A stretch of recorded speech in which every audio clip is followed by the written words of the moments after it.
નમસ્કાર વિદ્યાર્થી મિત્રો,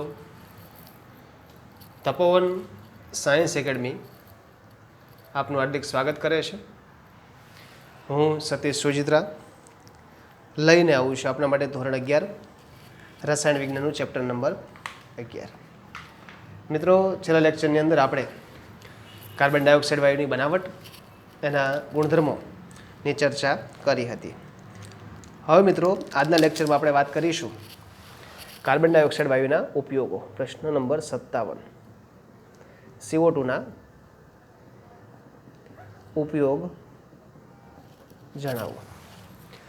તો કાર્બન ડાયોક્સાઇડના ઘણા બધા ઉપયોગ દર્શાવી શકાય. જો વાત કરીએ, ઘન કાર્બન ડાયોક્સાઇડ અને ઇથરના મિશ્રણથી 165 કેલ્વિન જેટલું નીચું તાપમાન પ્રાપ્ત થતું હોવાથી અન્ય વાયુઓના પ્રવાહીકરણ માટે વપરાય છે.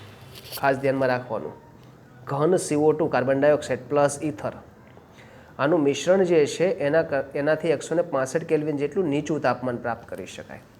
માટે ઘણા બધા વાયુઓના પ્રવાહીકરણ માટે આ કાર્બન ડાયોક્સાઇડ ઉપયોગી છે.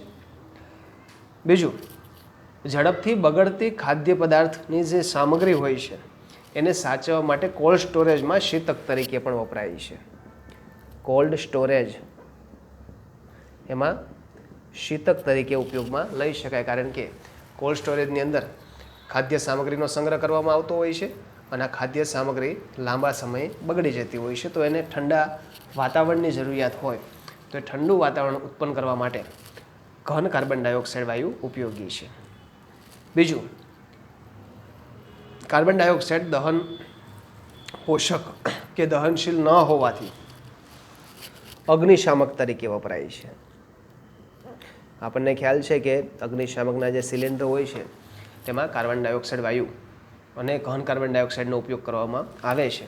અગ્નિશામક તરીકે ઉપયોગી છે કારણ કે દહન પોષક કે દહનશીલ વાયુ નથી. એ ઉપરાંત આપણે સોડા પીએ છીએ, તો સોડા વોટર અને નરમ ઠંડા પીણાની બનાવટ માટે કાર્બન ડાયોક્સાઇડ વાયુ વપરાય છે. સોડા વોટર અને નરમ ઠંડા પીણા, એટલે કોઈ પણ ઠંડા પીણા જે છે એની બનાવટમાં કાર્બન ડાયોક્સાઇડ વાયુ પસાર કરવામાં આવે છે અને કાર્બન ડાયોક્સાઇડ વાયુ ઉપયોગમાં લઈ શકાય. એ ઉપરાંત Na2CO3 સોડિયમ કાર્બોનેટ બનાવવા માટેની સોલ્વે પદ્ધતિ, એમાં પણ CO2 વાયુ જે છે વાપરવામાં આવે છે. તો ઘન CO2 અને ઇથરનું મિશ્રણ 165 કેલ્વિન કરતાં નીચું તાપમાન લઈ જઈ શકે છે, માટે અન્ય વાયુઓના પ્રવાહીકરણ માટે ઉપયોગી છે. કોલ્ડ સ્ટોરેજમાં ખાદ્ય સામગ્રીઓને બગડતી અટકાવવા માટે ઉપયોગી છે. દહન પોષક કે દહનશીલ નથી માટે અગ્નિશામક તરીકે ઉપયોગી. સોડા વોટર કે નરમ ઠંડા પીણાની બનાવટ માટે ઉપયોગી છે. એ ઉપરાંત સોલ્વે પદ્ધતિથી ધોવાના સોડા એટલે કે સોડિયમ કાર્બોનેટ બનાવવા માટે ઉપયોગમાં લઈ શકાય છે. એ ઉપરાંત દાઝેલા વ્યક્તિ હોય એ દાઝેલાની સારવાર માટે, એ ઉપરાંત ચામડી પર થયેલા ઉઝેડા માટે અને વાટકાપ માટે દવાખાનામાં સૂકો બરફ વપરાય છે. કે દાઝેલાની સારવાર માટે ચામડી પર થયેલા ઉઝેડા કે વાટકાપ કરવામાં આવતી હોય ત્યારે દવાખાનાની અંદર સૂકો બરફ વપરાય છે. સૂકો બરફ એટલે કે ઘન કાર્બન ડાયોક્સાઇડ. તો મિત્રો, આ બધા જ એના ઉપયોગો કહી શકાય. તો આ રીતે કાર્બન ડાયોક્સાઇડ ઘણી બધી જગ્યાએ ઉપયોગમાં લઈ શકાય છે. એના ઉપરાંત કેટલાક ઉપયોગો જોઈએ.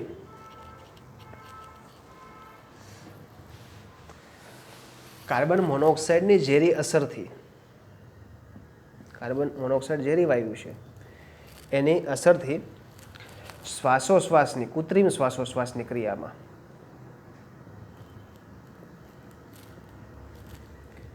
પ્રક્રિયામાં કાર્બોઝોન વપરાય છે. આ MCQ માટે ખાસ ધ્યાનમાં રાખવાનું.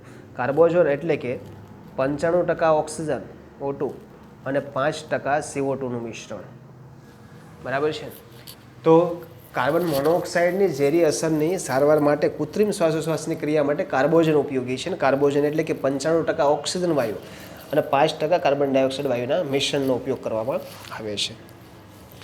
એ ઉપરાંત આપણને ખ્યાલ છે ક્લોરોફિલ રંજક દ્રવ્યનો ઉપયોગ કરીને લીલી વનસ્પતિ પોતાનો ખોરાક બનાવે છે. તો પ્રકાશ સંશ્લેષણની ક્રિયામાં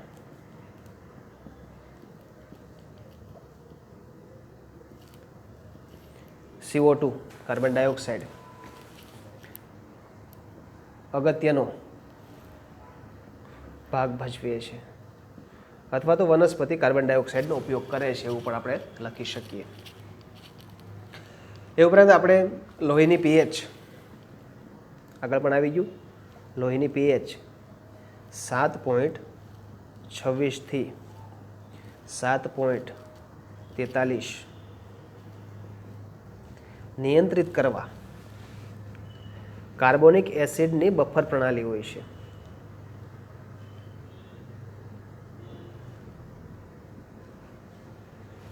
જેમાં H2CO3 અને HCO3 માઇનસ આયન હોય છે. એ બફર પ્રણાલી રાખવા માટે પણ ઉપયોગી છે. CO2 વાયુ ઉપયોગમાં લેવાય છે. એટલે કે લોહીની pH મેન્ટેન કરવી છે 7.26 થી 7.43 એને નિયંત્રિત કરવા માટે પણ કાર્બોનિક બફર પ્રણાલી વપરાય છે. બફર પ્રણાલી એટલે આપણે આગળ પણ શીખી ગયા હતા એવી પ્રણાલી કે જેની અંદર અલ્પ માત્રામાં એસિડ અથવા તો બેઝ ઉમેરવામાં આવે છતાં પણ પોતાની pH જાળવી રાખે છે. તેવી પ્રણાલીને બફર પ્રણાલી કહેવાય. તો બફર પ્રણાલી શરીરની અંદર હોય છે જેમાં કાર્બોનિક એસિડ એટલે કે H2CO3 અને HCO3 એટલે કે બાયકાર્બોનેટ આયન એનું મિશ્રણ છે એ બનાવવા માટે પણ કાર્બન ડાયોક્સાઇડ વાયુ ઉપયોગમાં લઈ શકાય. તે ઉપરાંત યુરિયા જેવા ખાતરોની બનાવટમાં કાર્બન ડાયોક્સાઇડ વાયુ મોટા પ્રમાણમાં વાપરી શકાય.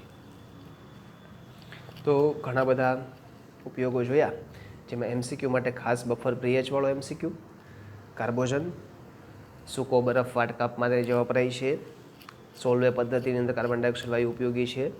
આ દરેક જે છે એ ખાસ MCQ માટે તૈયાર કરવાના છે. ત્યાર પછી મિત્રો આગળનો પ્રશ્ન નંબર જોઈએ 58. સિલિકોન ડાયોક્સાઇડનું બંધારણ જણાવી તેના ઉપયોગ લખો. પ્રશ્ન નંબર 58. સિલિકોન ડાયોક્સાઇડ SiO2 નું બંધારણ જણાવી તેના ઉપયોગ લખો. હવે સિલિકોન ડાયોક્સાઇડ જેને સિલિકા કહેવાય અથવા તો રેતી તરીકે પણ ઓળખવામાં આવે. તો સિલિકા ત્રિપરિમાણીય રચના દર્શાવતો ઘન પદાર્થ છે.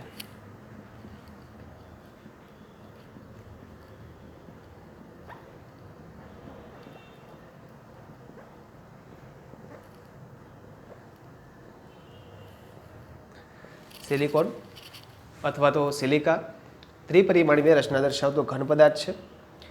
એમાં લગભગ 95% જેટલો પૃથ્વીનો પોપડો સિલિકા અને સિલિકેટ ખનિજોનો બનેલો છે. 95% સિલિકા અથવા સિલિકેટ ખનિજ શેમાંથી મળી આવે? પૃથ્વીના પોપડામાંથી. એટલે કે 95% જેટલું સિલિકા અને સિલિકેટ ખનિજ પૃથ્વીના પોપડામાંથી જ મળી આવે છે, એમાંથી જ બનેલો છે. અને SiO2 એટલે શું કહીશું એને આપણે? સિલિકા કહેવાય, સિલિકોન ડાયોક્સાઇડ કહેવાય, અથવા તો રેતી કહેવાય. જે રેતીનો આપણે ઉપયોગ કરીએ છીએ એ બંધારણ જે છે એ સિલિકોન ડાયોક્સાઇડ SiO2 નું હોય છે. હવે સામાન્ય વસ્તુ છે, સિલિકોન જે છે એ સમૂહ નંબર 14 નું તત્વ છે. એટલે કે એક સિલિકોન પરમાણુ 4 ઓક્સિજન પરમાણુ સાથે સહસંયોજક બંધ બનાવીને સમચતુષ્ફલકીય આકારમાં ગોઠવાય છે. અને પ્રત્યેક ઓક્સિજન પરમાણુ 2 સિલિકોન પરમાણુ સાથે સહસંયોજક બંધથી જોડાયેલા જોવા મળશે. એ આપણે બંધારણ જોઈશું એટલે આપણને ખ્યાલ આવી જશે. એક સિલિકોન પરમાણુ અન્ય 4 ઓક્સિજન પરમાણુ સાથે, યાદ રાખવાનું, એક સિલિકોન કેટલા સાથે? 4 ઓક્સિજન પરમાણુ સાથે સહસંયોજક બંધથી જોડાશે અને સમચતુષ્ફલકી આકારમાં ગોઠવાય છે. અને પ્રત્યેક ઓક્સિજન એટલે કે એક ઓક્સિજન કેટલા સિલિકોન? તો 2 સિલિકોન સાથે સહસંયોજક બંધથી જોડાય છે. એટલી બાબતે ખાસ ધ્યાનમાં રાખવાની, તો આપણને બંધારણ સરળતાથી આવડશે. આમ ખરેખર SiO2 એ સ્વતંત્ર અસ્તિત્વ દર્શાવતું નથી.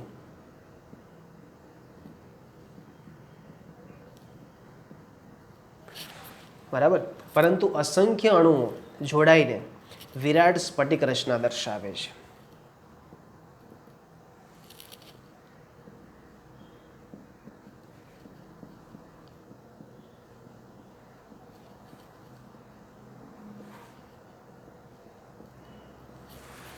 એટલે કે સિલિકોનની અંદર એક સિલિકોન પરમાણુ અન્ય 4 ઓક્સિજન પરમાણુ સાથે સહસંયોજક બંધથી, જ્યારે પ્રત્યેક ઓક્સિજન પરમાણુ 2 સિલિકોન પરમાણુ સાથે સહસંયોજક બંધથી જોડાઈને વિશાળ અને વિસ્તૃત પ્રકારની સ્ફટિક રચના દર્શાવે છે. SiO2 નો સ્વતંત્ર અણુ અસ્તિત્વ દર્શાવતો નથી. બરાબર છે.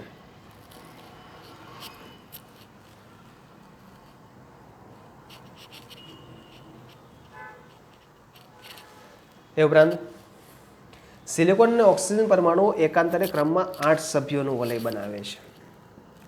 સિલિકોન અને ઓક્સિજન પરમાણુઓ એકાંતરે ગોઠવાયેલા છે, એક મૂકીને એક છે. ક્રમમાં કેટલા સભ્યોનું? 8 સભ્યોનું વલય બનાવશે.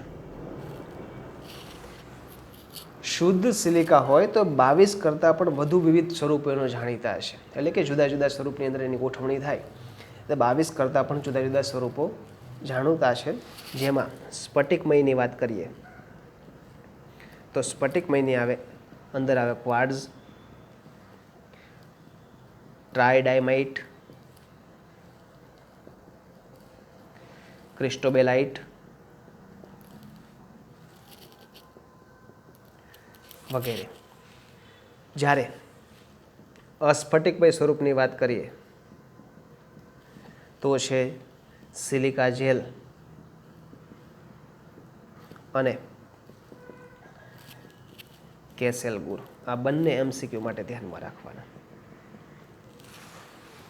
તો અહીંયા આપણે વાત કરીએ પ્રમાણે સિલિકા ત્રિપરિમાણીય રચના દર્શાવતો ઘન પદાર્થ છે. 95% પૃથ્વીના પોપડામાંથી સિલિકેટ અથવા તો સિલિકા સ્વરૂપે મળી આવે. સિલિકોન ડાયોક્સાઇડ એટલે કે SiO2 એટલે કે સિલિકોન ડાયોક્સાઇડ સિલિકા અથવા એને રેતી કહેવાય છે. એક સિલિકોનનો પરમાણુ અન્ય 4 ઓક્સિજન પરમાણુ સાથે અને એક ઓક્સિજનનો પરમાણુ અન્ય 2 સિલિકોનના પરમાણુ સાથે સહસંયોજક બંધથી જોડાયેલ છે. SiO2 સ્વતંત્ર અસ્તિત્વ દર્શાવતો નથી. એની વિરાટ અને સ્ફટિકમય જાળીદાર રચના જોવા મળશે. Si અને ઓક્સિજનના વાત કરીએ તો પ્રત્યેક એકાંતરે 8 ક્રમનું વલય દર્શાવે છે. સ્ફટિકમય સ્વરૂપની અંદર ક્વાર્ટઝ, ટ્રાયડાયમાઇટ અને ક્રિસ્ટોબેલાઇટ છે. જ્યારે અસ્ફટિકમય સ્વરૂપની વાત કરીએ તો એમાં સિલિકા જેલ, કેસેલગુર, આ બંને જે છે એ સિલિકાના અસ્ફટિકમય સ્વરૂપો છે એવું કહી શકીએ. હવે વાત કરીએ કઈ રીતે ગોઠવણી પામે છે, રચના, બંધારણ કેવું છે.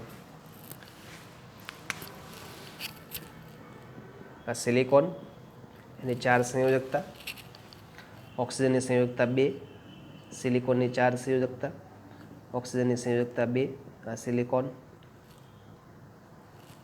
Oxygen, silicon.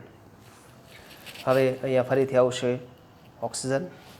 ઓક્સિજનની સંયોજકતા 2 કોણ સાથે જોડાયેલી છે? સિલિકોન. ફરીથી ઓક્સિજન, સિલિકોન, સિલિકોનની 4 સંયોજકતા વચ્ચે શું આવે? ઓક્સિજન. અહીંયા ઓક્સિજન, સિલિકોન, સિલિકોન, અહીંયા ઓક્સિજન, ઓક્સિજન આવશે. આ રીતે ક્રમશઃ રચના જોવા મળશે.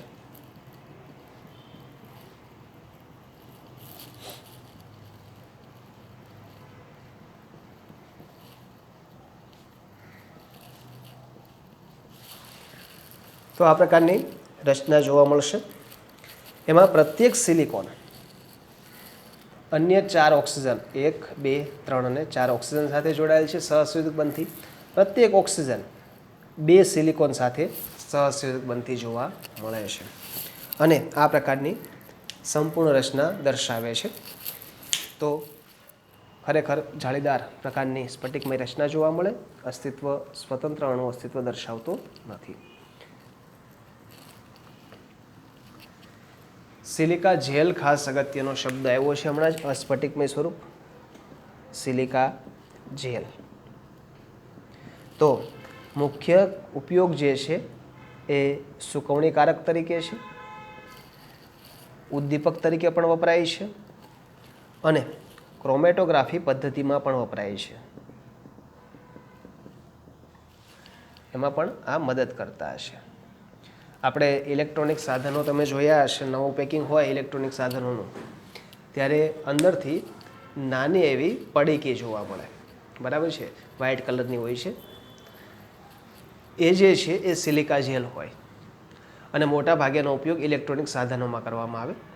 કારણ કે ઇલેક્ટ્રોનિક સાધનને ભેજ લાગતા, સર્કિટ પર ભેજનું પ્રમાણ વધતા એ ખરાબ થઈ શકે છે, માટે ત્યાં સિલિકા જેલ મૂકવામાં આવે છે.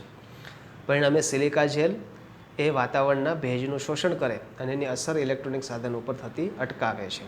માટે સિલિકા જેલ સુકવણીકારક તરીકે એટલે કે ભેજ શોષવા તરીકેનું કામ કરે છે અને મોટાભાગે એ ઉપયોગમાં વધારે પ્રમાણમાં લેવાય છે. એના ઉપરાંત ઉદ્દીપક અને ક્રોમેટોગ્રાફી આ બંને પદ્ધતિ માટે પણ ઉપયોગી છે.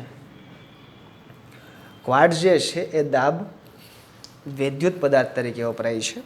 ક્વાર્ટઝ માટે તમારે વધારે ડિટેલની જરૂરિયાત હોય તો નેટ ઉપર જઈને માત્ર ક્વાર્ટઝ ગૂગલ પર સર્ચ કરી શકો છો અને ઇમેજમાં જશો એટલે આપણને ઇમેજ પણ જોઈ શકાય અને ઉપયોગ પણ સરળતાથી એના સમજી શકીએ છીએ. એ ઉપરાંત ઘડિયાળ, આધુનિક રેડિયો, ટેલિવિઝન, પ્રસરણ અને ગતિશીલ રેડિયો પ્રત્યાયનના વિકાસ એ સિલિકોન ડાયોક્સાઇડ અને એના કેટલાક સ્ફટિકમય અને અસ્ફટિકમય સ્વરૂપોના કારણે શક્ય બન્યો છે. તો આ દરેક એના ઉપયોગો થયા. હવે વાત કરીએ કેટલીક પ્રક્રિયાઓની. તો સિલિકોન ડાયોક્સાઇડ એની ઊંચા તાપમાને NaOH સાથે પ્રક્રિયા કરીએ. તાપમાન ઊંચું રાખીશું, ઊંચું તાપમાન, બરાબર. તો સોડિયમ તો હંમેશા પોતાની ઓક્સિડેશન સ્ટેટ જે +1 છે એ +1 જ જાળવી રાખશે, Na+1. પરંતુ ફેરફાર અહીંયા એવો થશે કે ઓક્સિજન આની સાથે જોડાશે એટલે અહીંયા બન્યું SiO3. આનો ચાર્જ +4, આનો ચાર્જ ટોટલ ગણીએ, ટોટલ મૂકું છું તો -6, આનો કેટલો છે +1. બેલેન્સ કરવા માટે કેટલા ચાર્જની જરૂર પડશે? 2. તો Na2SiO3 આપે છે, પ્લસ હાઇડ્રોજન અને ઓક્સિજનને બેલેન્સ કરવા માટે શું લખી શકાય? H2O. તો સિલિકોન ડાયોક્સાઇડ NaOH સાથે પ્રક્રિયા કરીને Na2SiO3 બનાવે છે અને પાણીનો અણુ મુક્ત કરે છે. એ ઉપરાંત વાત કરીએ HF સાથે પ્રક્રિયા, હાઇડ્રોજન ફ્લોરાઇડ સાથે SiO2ની રિએક્શન લઈએ તો silicon positive, F negative ion છે તો SiF4 આપશે. હાઇડ્રોજન અને ઓક્સિજન હોય તો બેલેન્સ કરવા માટે શું લખી શકાય? H2O. અને SiO2 ફક્ત ફ્લોરિન સાથે પ્રક્રિયા આપે, ખાસ ધ્યાનમાં રાખવાનું. SiO2 કોની સાથે પ્રક્રિયા આપશે? F2 સાથે. ફરીથી જ Si અને F હોય તો શું બનાવે? SiF4. કયો વાયુ રિલીઝ કરે? ઓક્સિજન વાયુને મુક્ત કરે છે. હેલોજનમાં ફક્ત MCQ માટે યાદ રાખવાનું, કોની સાથે પ્રક્રિયા આપશે? F2 સાથે જ પ્રક્રિયા આપે છે. અન્ય હેલોજન સાથે પ્રક્રિયા આપીને ઓક્સિજન વાયુ મુક્ત કરતું નથી. તો અહીંયા ઘણા બધા ઉપયોગોની વાત કરી. સિલિકોન ડાયોક્સાઇડ NaOH સાથે પ્રક્રિયા કરે, Na2SiO3 આપે, HF સાથે પ્રક્રિયા કરે તો SiF4 આપે. એ જ રીતે ફ્લોરિન સાથે પ્રક્રિયા કરીને SiF4 પ્રકારના સંયોજન બનાવવાની પણ ક્ષમતા દર્શાવે છે. આ મિત્રો સિલિકોનના ડાયોક્સાઇડ સંયોજનો ઘણા બધા અગત્યના છે જે આપણે ખાસ ધ્યાનમાં રાખવાના.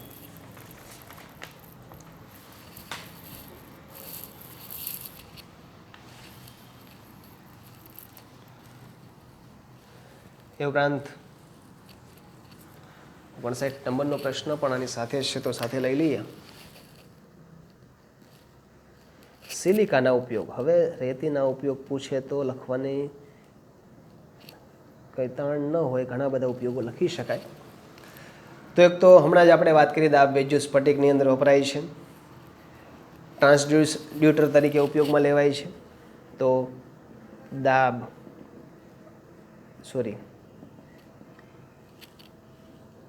વિદ્યુત સ્ફટિકમાં સ્ફટિક આંદોલક અને ટ્રાન્સડ્યુસર તરીકે વપરાય છે.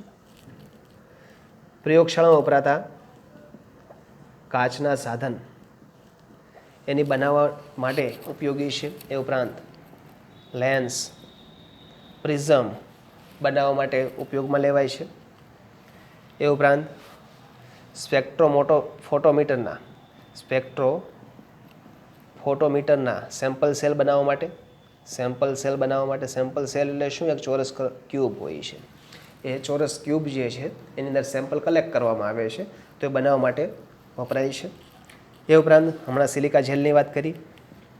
સિલિકા જેલ તો સુકવણીકારક તરીકે, ભેજ શોષક તરીકે વપરાય, ક્રોમેટોગ્રાફી પદ્ધતિની અંદર વાપરી શકાય છે. એ ઉપરાંત સિલિકા ઉદ્દીપક તરીકે વપરાય છે. પાણીના શુદ્ધિકરણ માટે ખાસ ધ્યાનમાં રાખવાનું, પાણીના આ એમસીક્યુ અગત્યનો, શુદ્ધિકરણ માટે કેસેલ ગુર જે અસ્ફટિકમય સ્વરૂપ છે એનો ઉપયોગ કરવામાં આવે છે. પાણીના પ્લાન્ટની અંદર, ગાળણ પ્લાન્ટમાં આ વપરાય છે. તો બધા જ ઉપયોગો. એ ઉપરાંત રેતી જે છે એનો ઉપયોગ કન્સ્ટ્રક્શનની અંદર પણ કરી શકાય છે, એ લખી શકાય. એ ઉપરાંત બીબા બનાવવા માટે, ખાસ કરીને કાસ્ટિંગના જે બીબા હોય એ સિલિકા સેન્ડના બનાવવામાં આવે છે. સિલિકા સેન્ડ એટલે રેતી જ, બરાબર છે. એમાં ખાસ કરીને ઝઘડિયા અને આજુબાજુના વિસ્તારમાંથી જે રેતી મળી આવે છે એ સિલિકાનું સ્વરૂપ છે, પરંતુ એનું ગ્રેડેશન પાડવામાં આવે છે. જુદી જુદી જાળીઓ દ્વારા એનું ગ્રેડ પાડીને એનો ઉપયોગ બીબાઓ બનાવવા માટે પણ કરવામાં આવે છે. ઘણા બધા ઉપયોગો આપણે દર્શાવી શકીએ છીએ. તો મિત્રો, આ પ્રશ્ન ખાસ અગત્યનો છે. ખાસ બંધારણ ધ્યાનમાં રાખવાનું, 3 રિએક્શનો આપણને આપેલી છે એ ધ્યાનમાં રાખવાની, સ્ફટિકમય અને અસ્ફટિકમય સ્વરૂપો કયા કયા છે એ ધ્યાનમાં રાખવાના છે, અને ઉપયોગો આપણે ધ્યાનમાં રાખવાના છે. આગળ પણ કીધું હતું, ફરીથી પણ કહું છું, દરેક વસ્તુ એ જે ચાલે મિત્રો આપણે એકવાર લખવાની હોય છે હોમવર્કમાં, તો એકવાર લખવાની.